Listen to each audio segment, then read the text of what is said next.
नाअहल हुकूमत नियाजी का सेहत कार्ड, राशन कार्ड और एहसास कार्ड सब ड्रामाबाजी हैं। मोहम्मद अंसर बट। पाकिस्तानी अवाम को असल रिलीफ पीटीआई हुकूमत के खात्मे से ही मिलेगा। General secretary Pakistan Muslim League Noon Germany. Report शामिल करते हैं कि इमरान नियाजी डॉलर और पेट्रोल के बाद करप्शन को भी बुलंद सतह पर ले गया है। मुल्क और कौम की भलाई नियाजी टोले के हाथों मुमकिन ही नहीं है। 1 करोड़ नौकरी और 50 लाख घरों की तरह सेहत कार्ड, राशन कार्ड और एहसास कार्ड सब ड्रामाबाजी हैं। पाकिस्तानी अवाम को असल रिलीफ पीटीआई हुकूमत के खात्मे से ही मिलेगा। इन ख्यालात का इजहार पाकिस्तान मुस्लिम लीग नून जर्मनी के जनरल सेक्रेटरी मोहम्मद अंसर बट ने किया।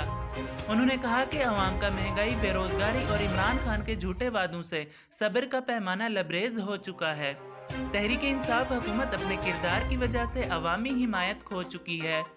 महंगाई और करप्शन अरूज के दर्जे पर पहुंचने की रिपोर्ट से साबित हो गया कि मौजूदा हुकूमत नाअहल, नालायक और करप्ट है, जिन्होंने इक़्तिदार में आकर करप्शन को तरजीह दी और गरीब अवाम का आटा, चीनी और पेट्रोल भी चोरी कर लिया।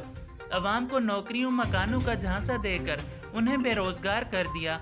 इमरान खान के अवाम दुश्मन इक़दामात की वजह से हुकूमत में शामिल दर्जनों अफराद ज़हनी तौर पर उन्हें छोड़ चुके हैं।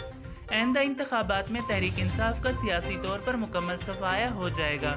मौजूदा हुकूमत अवाम से किए गए वादे पूरे नहीं कर सकी और सियासी, माशी समेत हर महाज पर नाकाम हो चुकी है। पाकिस्तान के करोड़ों अवाम मुस्लिम लीग नून के कायद मियां नवाज शरीफ और उनकी जमात से दिली वाबस्तगी रखते हैं और मुल्क व कौम को दरपेश मसाइल से निजात दिलाने के लिए शरीफ बरादरान को ही अपना निजात दहिंदा समझते हैं। मुल्क की तरक्की, खुशहाली और अवामी मसाइल का हल ही मुस्लिम लीग नून का मिशन है।